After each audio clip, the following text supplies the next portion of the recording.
Good afternoon Kumar साहब। Good afternoon. कैसे हैं झा जी? Good afternoon. बढ़िया सर, बढ़िया। Nice to see you after a while. Sir same here, pleasure is mine. Thank you, thank you. Good afternoon, eminent panelists and distinguished audience, thank you for joining today at this important occasion. The session organized by Power to SAP on strategies for optimizing raw material procurement. To discuss the challenges, opportunities, and way ahead, we have with us a panel of speakers with session chair who needs no introduction, Dr. H.P. Kumar Sir, who has held a position of chairman and managing director of NSIC and also happens to hold a position of director of external affairs with us at Power to SME. We also have with us Mr. Sudhir Jha, National Convener, All India Manufacturers Organization, Dr. L.K. Pandey, Chairman, Delhi Chapter, Indian Industries Association, and Mr. Ankit Kapoor, Co-founder and CEO, Electric Bee. So before I hand over the session to Dr. Kumar Sahib, I would like to take you through a brief introduction on Power to SME. Power to SME was founded in the year 2012. And was founded by Mr. R. Narayan in the year 2012. Mr. Narayan also held a prominent position of president of FICCI CMSME. That's a body being run by MSME division of the FICCI. And Mr. Narayan came up with an innovative business model which eliminated the intermediaries in the supply chain of commonly used raw materials from big manufacturers to MSME manufacturers, and thus providing better pricing benefits to the MSME sector. Then we have the Power to SME ecosystem, in which Power to SME, is a mother brand. It's a leading B2B marketplace, India's first digital ecosystem for MSMEs, and also a comprehensive sourcing platform which empowers the businesses by streamlining raw materials, sourcing and procurement solutions. Then we have SME Shops. It is a digital marketplace streamlining MRO procurement for SMEs. Then we have BizFunds. BizFunds empowers SME partners with access to capital as it provides tailored financial products including innovative raw material purchase financing solutions, which is designed to boost their competitive edge. And then we have FinanceBee that ensures seamless approval of working capital loans for SME partners through empaneled financial institutions that we have and NBFCs, and also helps SMEs get access to the financing needs they need to grow their business with. So these are the key product categories that we deal in, apart from many others. These are the major serving industries that we serve across pan-India. These are the, P2S is a one-stop solution for all the requirements of manufacturing SMEs, right from their raw material procurement, purchasing raw material, purchase financing and MRO requirements, powered by our digital capabilities. These are a few of the investors of Power to SME. That also includes International Finance Corporation. And these are the milestones that we have been accorded with. There are many others. These are the primary ones. And this is where you can find us on the social media. So over to you, Kumar Saab, to take the session up from here. I'll just follow with other speakers on the joining status, sir. Thank you, Varun. Thank you very much. In fact, welcome all the distinguished speakers and the participants. Today's session is going to be very interesting and very useful for the MSMEs in terms of understanding, in fact, what are the strategies that we can make for optimizing the raw material procurement and reducing the cost. Well, I would say that raw material procurement strategies should focus on some of the important areas besides the raw material cost. Raw material cost is one part. Raw material cost means the cost from the source. But then, in addition to the cost, there are other factors which contribute to the cost of procurement of raw material. There are, factors like, as I mentioned, the source of procurement. If you are buying directly from the company, the prices would be, there is a likelihood that it would be very comparatively less price. And if you are buying from a wholesaler, maybe a little more wholesale charges or commission would be added. But if you're buying from a retailer, Then maybe another charge of retailer also could be added. If you are buying from a, commission agent or a agency which has been appointed by the company, the charges would be quite different. So you have to compare different sources from where the raw material is being procured. So in addition to the source of raw material, besides the cost of raw material, the logistics involved in transportation and making the raw material reach your premises, that is also important. So you have to be careful about um, the option of choosing the transportation or other logistics, maybe loading, unloading, and other charges which are involved in making the material reach from the source to the uh, place where it is to be consumed. There may be a possibility where I mean, you can make the arrangement in such a way that there is least interruption and there are not multiple transportation requirements on the way.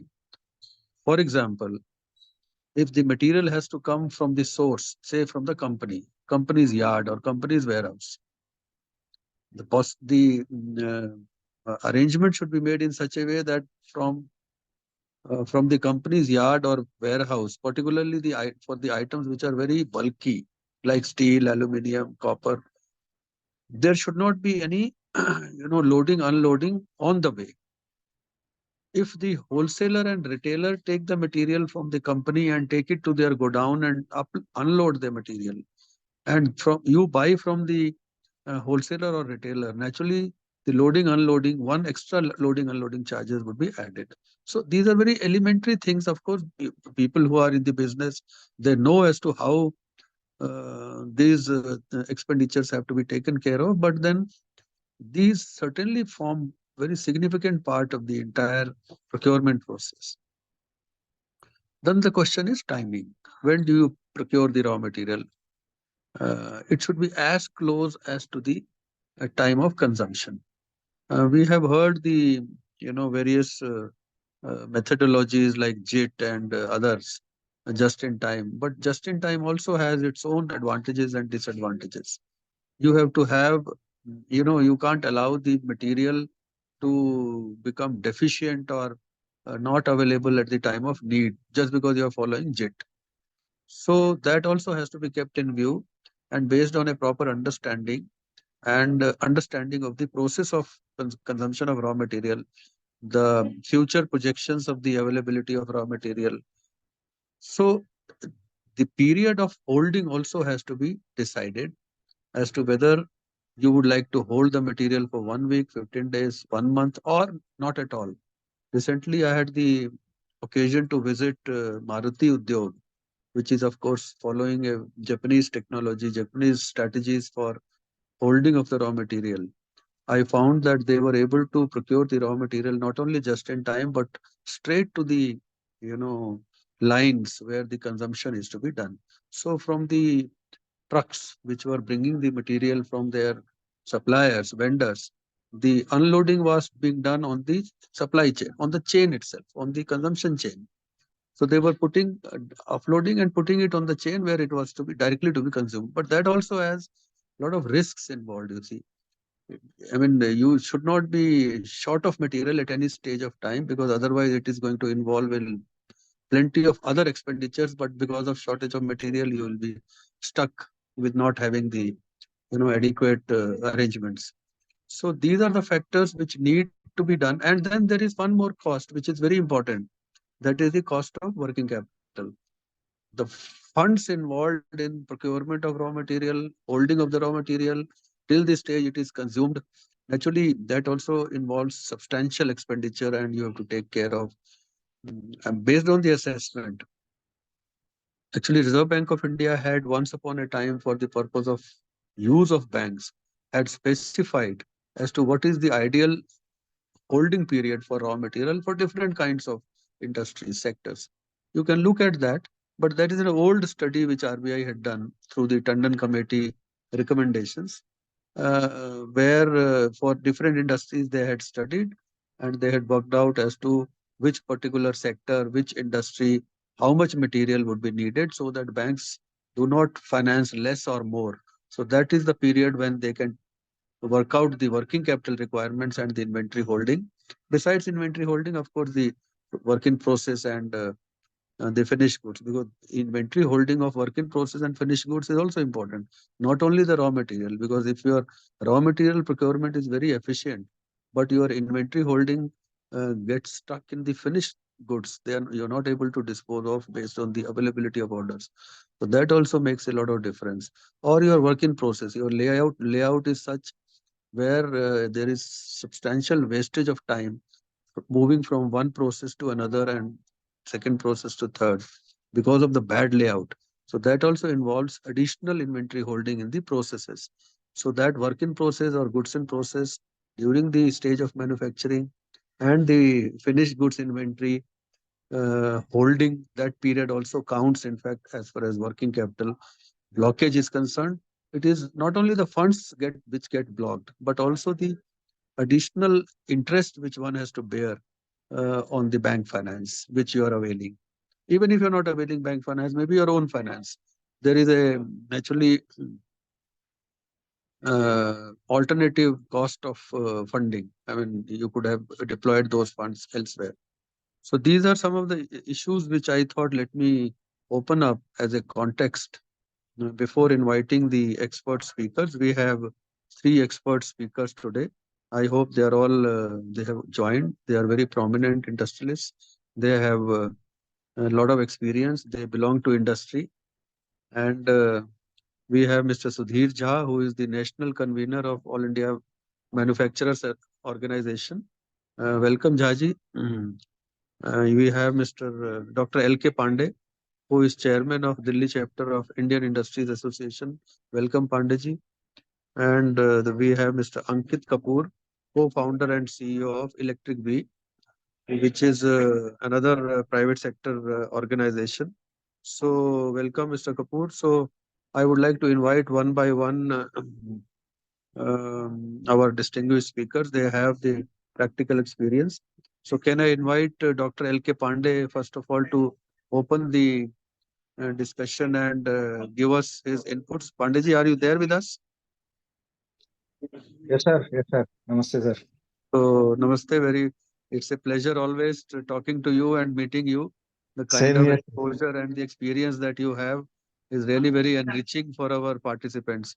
So, I will like to give it to you first of all, because based on the context that I have, you can add to the context also and the solutions and the strategies.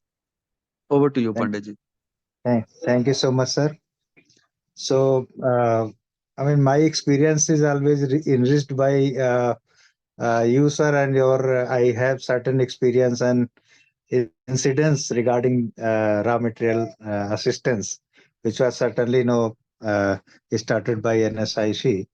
And before going on this, let me introduce slightly. So I'm chapter chairman of uh, Indian Industries Association, Delhi chapter, and I keep on interacting with Sudhir Jha and of course a lot of opportunity. Uh, I keep on meeting you, sir, Kumar sir. So so I remember some certain experience I have during Corona period and also before that, and the way I got some assistance and some support from NSIC, and a few of our members, they were so happy, not only about the about one thing, but at a time, I mean, three, four things, in this scheme, which beneficiaries get. So one thing is, they can plan in advance, which is very important, for robust supply chain management. So you are sure that, okay, I have certainly entered into certain agreement, we've made certain arrangement, and we will be having assured raw material supply. So there should not be any interruption the supply chain of raw material. So number one. Number two, regarding this uh, quality of raw material.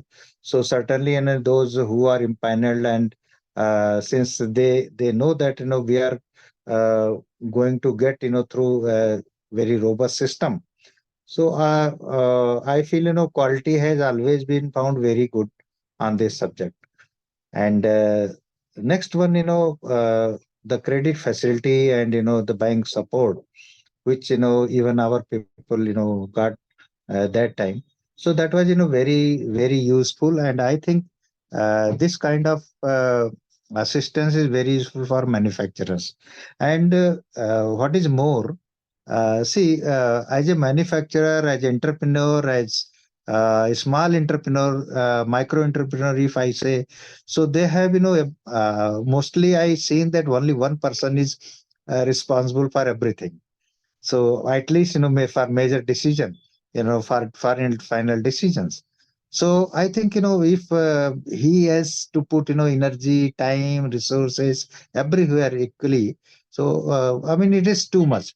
So at least one by one, if one task is started, raw material, so he can focus on quality production, manpower, and so many things. And not only this one time purchase, but even we can have a uh, some broad period supply, kind of window, a broader window of supply of raw material that can be arranged. And I told about this credit facility, and certainly quality suppliers by impaneled vendors. So that's very important. And you must be remembering the scenario came during COVID period, when people restarted their industry. So one of the major issue came, availability of raw material. So, there are many issues, many challenges before manufacturers, before entrepreneurs, and those challenges were, finding the market, finding the raw material, finding manpower, and finding the even uh, how to transport it. So even transport facility was not there, very limited facility. Even ships were not available. So for shipment, so I had seen that when we talk about MSMEs, so MSMEs at the bottom level, how people are so much pressed on the requirement of these things. So I think one by one I have seen many schemes available with MSME and for MSMEs, and NSIC has always played a lot. I mean, great role in the development of MSME in the country. So I think every scheme has its own significance, and raw material availability, which the blues we had seen during COVID period and after lifting the lockdown period also. So I think that that kind of situation uh, can also be handled quite efficiently. So I think I don't speak too much, sir, but I represent a huge number of MSMEs based in NCR and Delhi, and of course this is part of 12,000 strong MSME members body. I think my practical experience, which I had seen, I tried to narrate here. So I think, I mean, whole wisdom, whole knowledge, I mean, what we have, Kumar Saab, that has come from you. So thank you from my side. Thank you, Pandit. No, you all are veterans in the industry, so naturally, based on your experience and uh, practical work, in fact, in the industry, that we also enrich, and the Yeah. MSME sector also benefits. So you rightly mentioned that the source of raw material, whether it is NSIC or other organizations like Power to SME, is important, because Yeah. from the sources of raw material you can decide. I mean, you can, from the very beginning, you can make out as to what is going to be the charge, what is going to be the cost of raw material, because ultimately more the sources, more the intermediaries, more charges are going to be added. If you are buying directly from the company, from the source of manufacturing, the cost would be the least. And of Yeah. course, as I mentioned earlier, the logistics become very important. Transportation, insurance, and more you know complicated you make, the cost is going to increase. So it has to be kept so simple. And with these organizations like Power to SME, it has become very simple. I mean, NSIC, of course, is pioneer in this. NSIC provides you raw material directly from the source, from their company. And companies like Power to SME also do the same thing. They provide you the material at the maximum, maximum advantage by passing on the intermediary fees and all that. So, with that background, I think let me invite now another industry veteran who is associated with the All India Manufacturers Organization, Mr. Sudhir Jha. Sudhir ji, over to you, and let us listen to your practical wisdom and as to how does the industry can benefit by reducing their cost and improving the quality of the procurement process of the raw materials. So over to you, Jaji. Good afternoon, Dr. Kumar. Good afternoon, my co-panelist speakers, Pandeji, Namaskar. Namaskar, sir. And I'm thankful to see the MSME audience out here. And in this August presence, it's my privilege to share my viewpoints on the topic concerned, which is very, very important and relevant to the MSME sector, as a note provided by Dr. H.P. Kumar and Dr. L.K. Pandeji as an insight to the raw material procurements, how MSMEs get impacted and how we should be thinking about it. So I wish to address the audience in a perspective which relates to the raw material sourcing strategy and how we can build better processes. There are various strategies that can help a business to improve raw material sourcing and procurement processes. Analyzing business needs, negotiating with the suppliers, and having diverse suppliers base can help your business to improve the sourcing processes. It may be noted here, I would like to mention that while purchasing and procurement may be used interchangeably, there is a distinction. While purchasing means the obtaining of raw materials for daily operations, the meaning of procurement refers to the overall framework set up to optimize purchase and save costs. Many companies have established a raw material sourcing strategy for establishing a smoother procurement processes.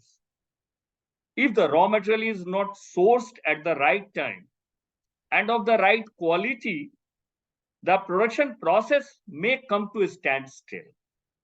It will further impact manufacturing and delivery timelines, affecting the overall business. As Dr. Kumar, you mentioned, and Pandeji has also highlighted. Hence, for smoother manufacturing operations, it is necessary to build the right raw material sourcing strategy. The raw material sourcing strategy should be such that it does not pile up in the factory or warehouse at the same time. The required quantity should be always available when needed. So, Dr. Kumar, you have touched upon the inventory of the raw materials and also the finished goods. Now, let us understand what is a raw material procurement strategy. Many big organizations adopt a raw material sourcing strategy as a long-term plan laid out to source materials from various vendors. It gives a clear vision to the procurement team on do's and don'ts during the procurement process. But MSMEs have a smaller bandwidth and meager resources.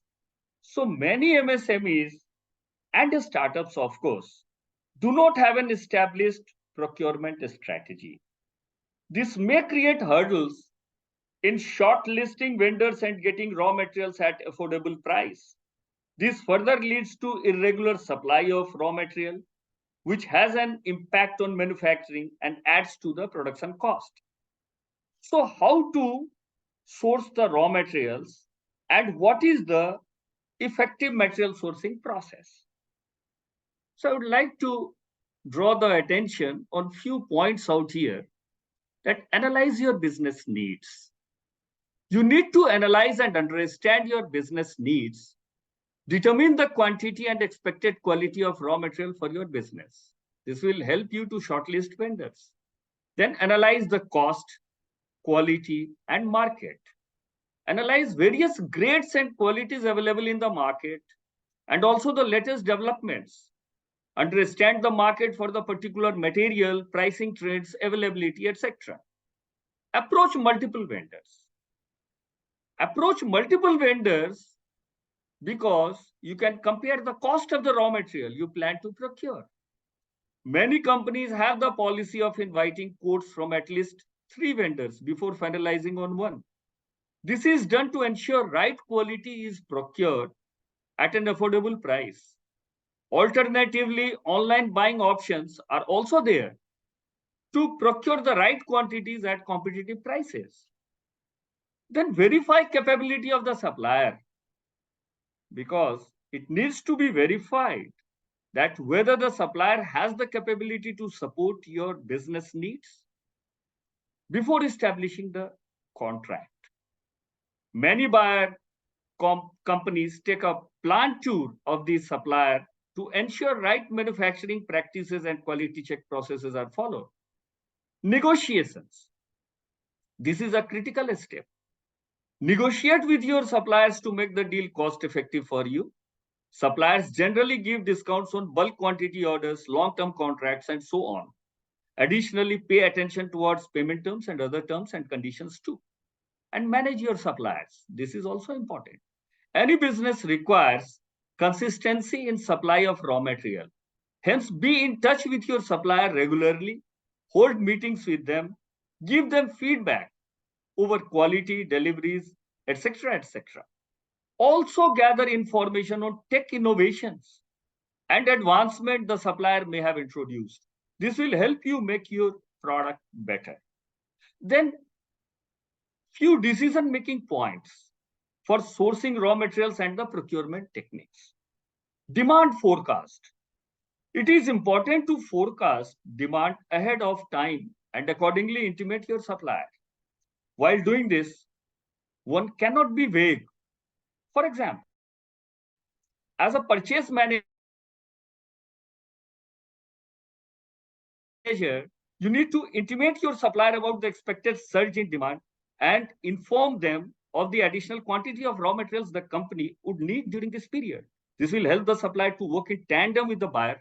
Nowadays, technologies like AI can help you predict demand accurately. And now the industry 4.0, that is fourth revolution and evolution of the fourth industry, this is envisaging all these incorporations. Develop multiple sources. Although sourcing raw material from one supplier is cost effective, it is not a good idea to be solely dependent on one supplier. In case there is a shortage or any other challenge the supplier may be facing, it would hamper your production timelines too. Therefore, it is beneficial to work with 2-3 trusted suppliers in parallel and have a process workflow for procurement. This would also help you to compare suppliers on multiple factors like product quality, timelines, transportation costs, and extend contracts accordingly. Then one more important point here is source locally whenever possible. It is always recommended to source locally if the required quality of raw material is available in the local market. This ensures the travel time is lesser, which further reduces possible damages in transit and delays. So this was touched upon by Kumar Saab as well. So new ways of procurement. Apart from sourcing from traditional suppliers, you can also opt for sourcing from modern demand aggregation platforms. This is very important, like Power to SME. They are also helping MSMEs to source various products at reasonable prices. Many of you must be availing these benefits, I believe. And the others may also can send your inquiry to them with your requirement, evaluate quotes, and choose the one that suits you the best. I have felt over the years that Power to SME is very friendly to MSMEs. So you have the source like NSIC, which has been doing it as a part of the policy, and Power to SME. So 2 points I may like to mention here in particular. One, you need to understand inventory turnover ratio. And second, you also need to understand the demand aggregation for procurement. So what is demand aggregation in procurement? Demand aggregation refers to the practice of consolidating all the procurement requirements for several departments within the organization or on a bigger scale across locations into one streamlined platform and assigning it to a pool of limited identified vendors. It helps to improve the efficiency of your procurement, reduces costs, and assists to harness greater economies of scale and cost when procuring from the market. Let us look at this demand aggregation example to understand the concept better. You are a manufacturer of medical devices and require different components of steel. Your business is divided into departments, and each department has a procurement manager responsible to source your raw material. In a normal instance, each department will reach out to their individual external vendors and source it at the best possible price and timelines. However, many a times due to supply chain disruptions, orders to one department may get delayed and it impacts your whole manufacturing process. Or if it is a very small order, it may not be acceptable by the vendor. How does demand aggregation help here? Under a centralized procurement system, each department will put in a requisition of their needs and cite the delivery timelines to your central procurement manager, who will collectively purchase the bulk order. Say, for example, Department A requires 20 tons of steel, Department B requires 60 tons, and Department C needs 20 tons. So here the departments can be several different individual MSME units. So a collective order of 100 tons can be placed. Demand aggregation always deals with larger inventories, and so it saves a lot of time for the individual MSMEs and also the cost. If an aggregator like Power to SME does this aggregation and procurement for them in a cluster mode of operation. Demand aggregation is a procurement, not just makes it easier to buy in bulk, but it also improves logistics, saves on cost and time, and it helps increase efficiency in the process too. The various advantages of this demand aggregation include the following. It helps in cost reduction for the buyer. It decreases cost of operations due to reduced number of sourcing processes or requests, brings in standardization that leads to streamlining of the buying process, better logistics management, improves efficiency, better mapping of raw materials and demand, quality control of goods owing to fixed pool of vendors. Now the other point, which I just mentioned, turnover ratio, inventory turnover ratio. What is this? The inventory turnover ratio indicates how quickly a company turns over its inventory in a given period. In other words, it indicates how quickly your company transformed current inventory in sales. The inventory has to strike a balance between sales and frequency or reorder, meaning that you should not overstock, which may lead to losses. At the same time, you do not have to reorder frequently. A higher ratio means that the products are sold quickly in the market. In turn, it results in lower inventory management. So there are distinct ways to calculate the inventory turnover ratio. And if anybody of you is interested, get in touch with me, Power to SME or Dr. HP Kumar. So what does the inventory turnover ratio indicate? Calculating the inventory turnover ratio is important for your business as it indicates how well your company handles inventory. Here is how. A low inventory turnover ratio indicates problems such as overstocking, weak sales. It can also indicate a lack of marketing efforts by the company. On the other hand, a higher inventory turnover ratio indicates strong sales and demand for your products. However, you need to be cautious as it can also indicate a problem of insufficient stocking. You need to ensure that you have enough inventory to support strong sales. Then what is ideal inventory turnover ratio? The ideal inventory ratio differs for industry. Therefore, it depends on the industry you operate in. For most industries, ideal inventory ratio ranges between 5 to 10. However, for businesses involved in perishable goods, such as grocery, milk business, florists, food items, etc., it is ideal to have a higher inventory ratio. You need to find out the ideal inventory ratio for your industry and accordingly make improvements if needed. So, the concluding thought here is that depending on the business size, you can implement suitable steps to improve your procurement. However, it is important to have a strategy in place so that you can source quality raw materials at an affordable price. And in this matter, the role of technology is also very important. Role of technology in logistics and procurement is undisputed. It can bring ease of various activities such as demand prediction, inventory management, real-time monitoring, etc. Therefore, invest in a trustworthy digital solution for your business to manage procurement and entire supply chain. So to sum up, as to how to adopt a quality management system for raw materials, we must mind that procurement of materials is the backbone to any manufacturing business. It is essential to create a framework that ensures timely delivery and efficient supply chain management in the procurement process.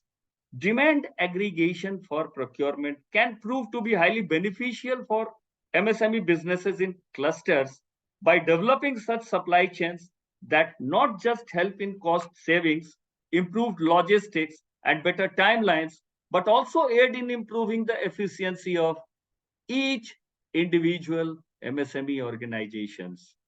Thanks for giving me a patient hearing. Thank you, Dr. Kumar, and thanks to this beautiful August gathering of our MSME fraternity. Thank you all. Thank you, Jhaji. I think it was very useful, very productive, and based on your practical experience, of course, we can understand your issues. The issues that you raised are very useful, particularly the demand projection, and demand forecasting for the purpose of you know for the projecting your manufacturing strategy. The raw material procurement becomes very important. And suppliers' credibility, as you mentioned, is also very important. Suppliers' credibility, without the credibility of suppliers, without checking the antecedents and credibility of the supplier, you might land into a wrong kind of procurement. So these are very very practical inputs that you have given to the MSMEs. So now I would like to invite another distinguished speaker, Mr. Ankit Kapoor, who is the co-founder and CEO of Electric Bee. I think he is an entrepreneur himself, and based on his practical insight into the strategies which he is adopting for procuring the raw material, I think we would be very happy to listen to his views. So over to you, Mr. Ankit Kapoor. Are you there, Mr. Kapoor? आप mute पे हैं, आप unmute कर लें please. Yes, thank you, Mr. Kumar. Can you hear me now? Yes, yes, we can. We can. Please go ahead. Hello, can you hear me? Yes, Great, great, great. yes, we can hear you. Good afternoon, everyone. Thank you, Mr. Kumar. Um, to my co-panelist, Mr. Sudhir, Mr. Pandey, a very learned panel here. At the outset, I'd like to thank to SME Ankit, organizational committee for uh, Ankit, sorry for insightful sessions interrupting. that MSME the need of Ankit, with that, yeah, Ankit, can you try turning off your video? I think yes, your Varun. network is distorted. The bandwidth Is this better showing now? low. So Any better? if you can turn off the video, Is this yeah, this could be much better because I think we are your voice is lagging with your video on because of the bandwidth. is this better now? This is Yes, better. yes, please go ahead. Yes. It's better now. Better. I'm mostly at IFI Networks, and this comes right about time because I was actually at a World Bank meet that's more catered to even our raw material procurement cycle. But anyways, let me get back to the audacity of this session. I think Mr. Jha is literally nothing untouched, but still, I'd like to probably start with touching upon a couple of on ground things that particularly MSMEs or SMEs or there's to wrap to actually sum this up and start by the problem that these MSME face in the context of procuring raw materials is essentially towards a supply chain problem. That's one. The other thing is a change in and fluctuation in demand, and then finally a disruption in the manufacturing process in terms of employability or workforce management. So now when we look at all these three, what I'll do is I'll quickly suggest a superficial solution and then turn into why these factors develop, and then wrap this up by an internal and more concrete solution. So what we realized is for a manufacturing enterprise, what we need to do is whatever your work in progress process cycle is. Let's suppose if you're keeping X units in your work in process, it could be a forging facility, it could be a manufacturing foundry facility. The same amount of X units you need to keep as your holding inventory in as backward integrated in the value chain, and then the same X units you need to place an order at all times throughout the year. So now if let's suppose if I have 1,000 units at a single point in time in my work in process, I need to have 1,000 units of order placed and then 1,000 units lying in my inventory. So that's a superficial solution. Why? Because there is, as I said, fluctuation in supply chain disruptions, fluctuation in demand, and then of course fluctuation in workforce. Now why all these three fluctuations happen more so on the very ground level, which most of us MSMEs are considered with, are divided probably into two factors: macro, micro. Not going into very bookish theoretical aspects, but just learning by my experience of dealing with these manufacturing raw material procurement cycles. Is number one, a supply chain disruption at the macro level, which we all of us saw during COVID. So just post COVID, the metal prices, freight, automobile prices, everything jumped up by 140, 150%. All of us remember that. That was an absolute example of supply chain being disrupted, containers being stuck where they're at, no one being able to do anything about it. More than the disease, it was more of a supply chain disruption which caused this high surge in prices in any commodity that we saw. Then once things started opening up, the supply chain started to get sorted. There was a lot of consumer demand that started to come up that was pent up. So people sitting back at home, all of us doing this virtual Zoom meet today, not being able to go out, not being able to have the sense of shopping, was a lot of urged in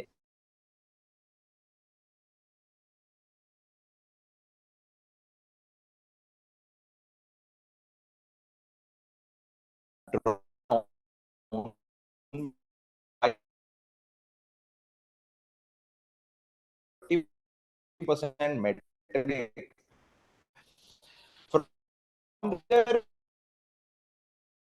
from their normal number, which was before COVID. So these are these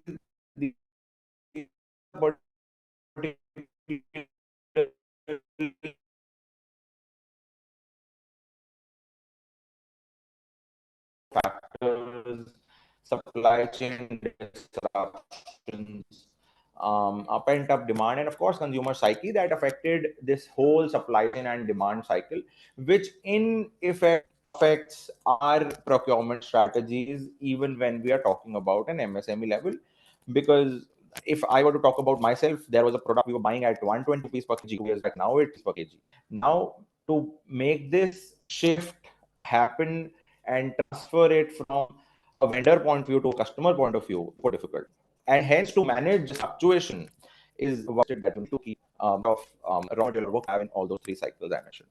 To micro level factors, there was a very good by Mr. Sudhir about demand aggregation. I mean, demand, great example. It started off kicking off with internet, people coming into one website, seeing a lot of options of different products to shop at just one place, and hence reducing the CAC, which is cost of acquisition per customer, for the net companies, and hence these companies transferring this reduced cost to their consumer, and a lot of value and a lot of being added to the entire chain throughout. I've been able to do it a lot of brilliance. Gujarat,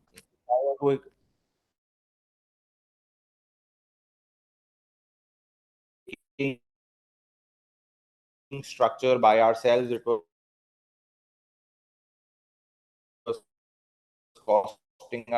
costing us around 5 rupees per watt. We are procuring it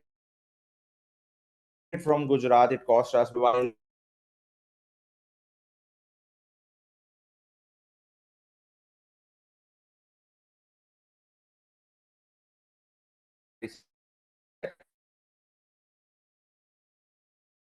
there are systems, there is power, there is an entire value supply chain for all the components, respective industry that you want to deploy.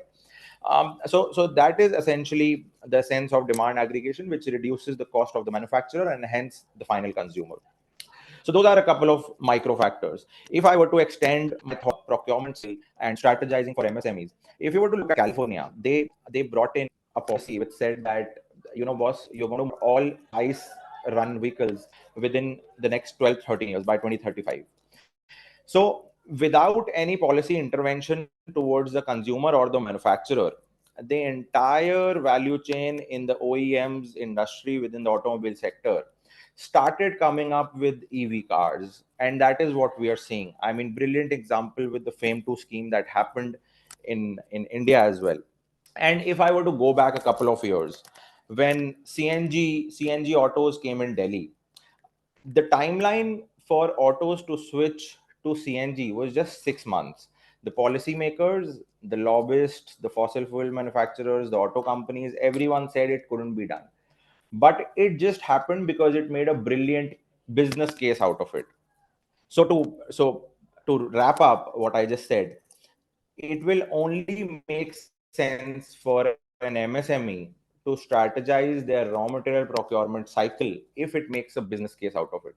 And how to make a business case out of it is only possible if you hold the same amount of quantity in your work in progress, in your inventory, and then also in your order book. With that, there's a lot of carbon taxations happening in Europe. Europe just said it came out with a tax, a carbon tax on whatever goods India will export to Europe beginning 2025. Now, when this happens, a lot of companies who are not intentionally harming the environment also have the encouragement to go green. Now, this may affect their cost, and this burden might land up on their consumer. But this also eases their stress to relieve on a couple of procurement cycles when they're buying raw materials. Because if I buy from someone who buys from someone who buys from someone who essentially has to export, I have to go green. Now, this entire value chain, and bringing this point again back as demand aggregation, now if we all do this together, my entire cost and CAC goes down by 10% point percentage. So wrapping this micro and macro point of view, as I said, and I started this conversation with, the problem factors that all the MSMEs face on the very ground level for procuring raw materials are either due to a supply chain disruption, are either due to demand disruption, or due to workforce disruption. How to manage that is a very simple formula, but again, easier said than done, to fixate your same amount of units in those three cycles. I would like to thank Power to SME for giving me this opportunity to share my thoughts today. Thank you, everyone. Thank you. What looks in regard to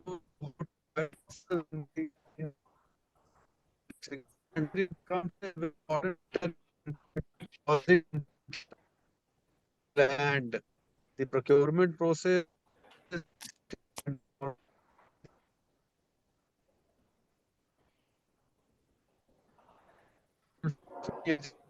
Sir, Kumar Saab, we are losing your voice in between, sir.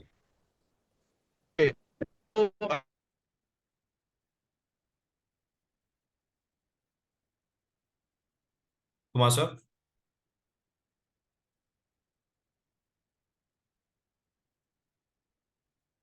Okay, I think we have lost Kumar Saab due to his bandwidth.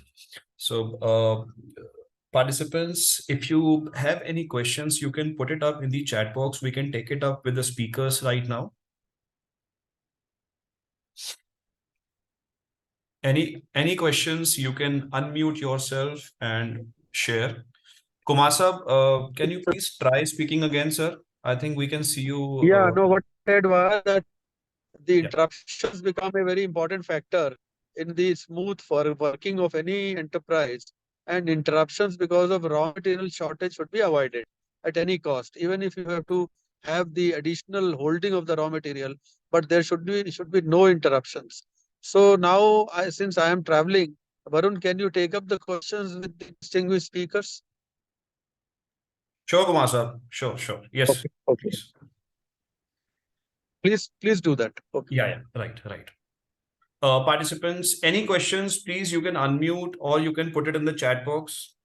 Anything that you want to say, you want to comment, you can ask with all the speakers till the time we have them. If not, then Shivani, will you please share the link of the updates that we share with all the MSME partners and clients that we have, so that these people, the audience, can also subscribe, so that they can also get continuous updates on what we do and what we offer. And with this, I would like to express our sincere gratitude to all the speakers and the audience for joining today. Speakers who have generously shared their insightful addresses on the topic of strategizing raw material procurement was very valuable. Thank you for your valuable perspectives and sharing your experiences from the expert area of your business domain. And lovely, we look forward to have you again, and keep creating awareness with the MSME partners that we get, and the requests that we usually get with all of them. So thank you, Ankit. Thank you, Dr. Pandey. Thank you, Sudhirji. And big thanks to Dr. Kumar Saab for joining us during his travel, especially. Thank you. Thank you, Varun. Thanks. I think we had a wonderful discussion. Yes, I sir. would like to only mention the participating MSMEs that in case you have any difficulty with regard to sourcing of the raw material or If even for the credit do you needs. do you mind if I do you guys mind if I answer the gentleman's So, Kumar sir, we have one question from Mr. Paresh Darji. His question is: our Yeah. key challenges is material prices are increasing recurringly. Then how do we increase our sale price more often? Go ahead, sir. Go ahead. Yeah, yeah. Maybe our panelists want to answer. Ankit, would you like to take it up?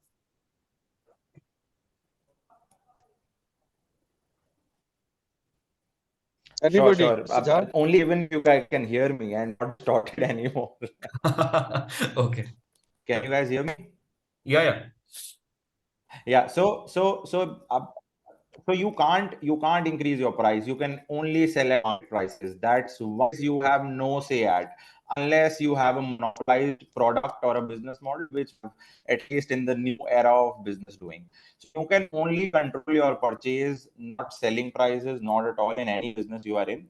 The only solution to this is keep buying, keep closing the order. Whatever you sell, keep buying, keep buying. So whenever there is any price fluctuation, you will be able to hedge even if it's go either way, up or down. So that's the only solution. Let me add here what Ankit said, that in case of any government supply contract, if you are supplying to an organization which is a bigger organization and your quantity of supply goes on for a longer time, it's not a one-off kind of a supply, then you can link your sale price along with the price index of the raw materials, that major raw material that you are using. In fact, in the government system, in all the tenders and the procurement process, this kind of linkage of the automatic, increase in price of sales is allowed, linked to the price index of the raw material. So in case of, regular supplies to a buyer, government organizations or even private sector also, you can do that. I may like to add here, sir. Please. Dr. Kumar, as you mentioned that there are price escalation clauses into the government tenders. So one can look for that. And secondly, go for the better buying processes. Go to an aggregator and they will help you reduce the buying cost by almost 10%. So if you can find more like-minded or like business people and make a cluster arrangement and a demand aggregation, then definitely you can reduce your buying cost by 10 to 15%. So that's the crux of the whole issue. The global market is fluctuating on the prices of the raw materials, and this is a big hit to the smaller players. But the only way out is that look for the better buying sources through the aggregation in an aggregator model. Thank you. Thank you, Varun. If there is no other question, then we can close.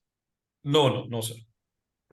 Okay, thank you very much. Thank Thanks you, all the everyone. distinguished speakers Thank and all you. the participants Thank you all. Thank you, Varunji. Thank you Thank so much. you, Ankit and ji. other Thank you, Kumar organizers. Saab. Thank you. Bye.